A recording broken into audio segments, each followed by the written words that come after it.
Terrorism is a big global menace.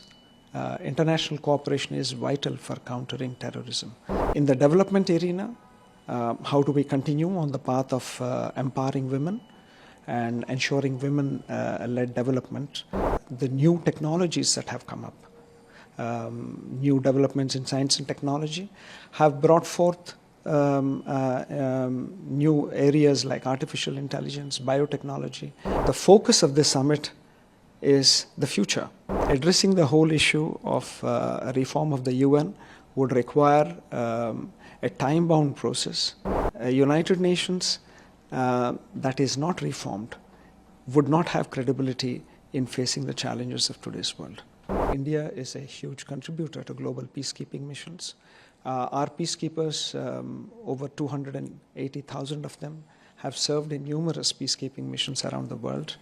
How do we ensure that peacekeeping is more focused, more targeted, and meets the requirements, and our peacekeepers have the resources for ensuring that they fulfill their mandate? Terrorism is a big global menace. International cooperation is vital for countering terrorism. At the UN, this is an important issue for us, along with our friends and partners, to see how we can counter terrorism and how do we ensure that there is no financing for terrorism. In the development arena, how do we continue on the path of empowering women and ensuring women-led development around the world, but especially in the case of developing countries? This is a huge focus for us. In addition to these, I think we will also be looking at the new technologies that have come up. New developments in science and technology have brought forth new areas like artificial intelligence, biotechnology. How do we harness these technologies, and how do we have a governance structure for these technologies which is equitable and which will ensure that countries of the global south have access to these technologies in an affordable manner? I think this will be a significant focus.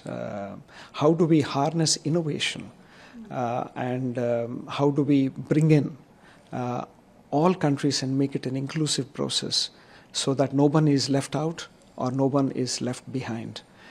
This will be a huge area because for us and most other developing countries, harnessing technology is the easiest way to leapfrog and make up for the time lost in bringing growth and development to our citizens.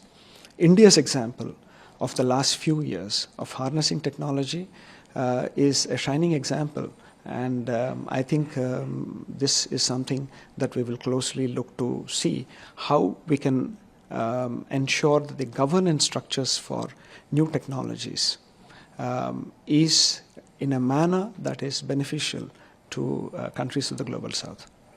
So the Prime Minister will also be addressing the UN Summit of the Future, where he will bring message from 1.4 billion people of India.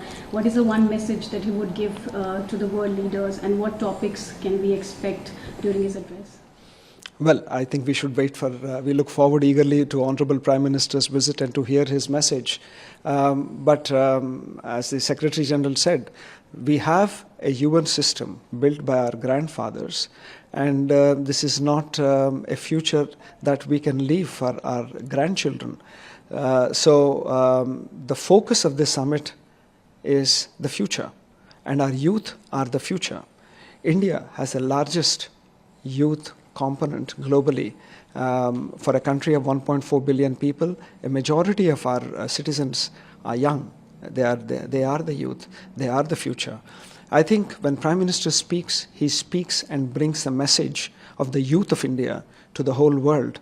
What are their aspirations? What is their example? What is their contribution to our development process, to our growth process? I think the focus here is going to be on sustainable development, financing for development.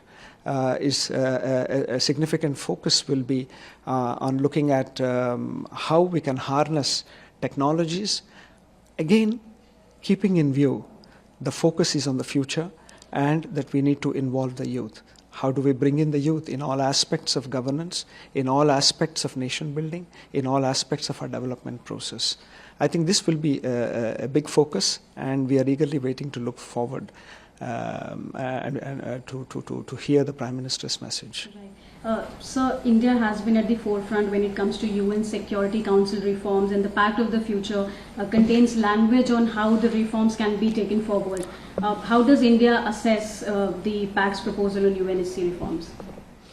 I think as far as the revitalization of the UN and reforming of the multilateral institutions is concerned, it is clear they do not represent, and they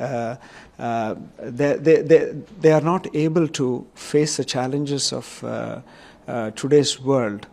I think addressing the whole issue of reform of the UN would require a time-bound process with the text-based negotiations, and that is what India and all our partners are pushing for. It is very clear, and world leaders understand, that a United Nations that is not reformed would not have credibility in facing the challenges of today's world.